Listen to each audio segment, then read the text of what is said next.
Angkatan bersenjata Rusia mengerahkan kekuatan besar menggempur wilayah timur Ukraina. Federasi Rusia merilis informasi terbaru operasi militer khusus di Ukraina Sabtu tanggal 23 April petang.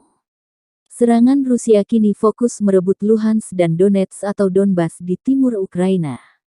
Pasukan rudal dan artileri menuntaskan 1098 misi pada siang hari.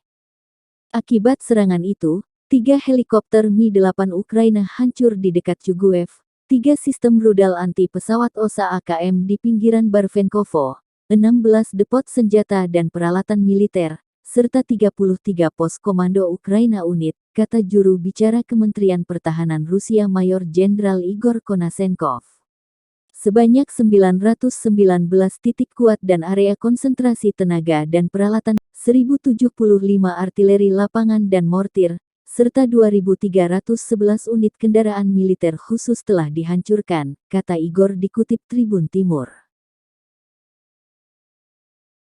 Terima kasih sudah nonton, jangan lupa like, subscribe, dan share ya!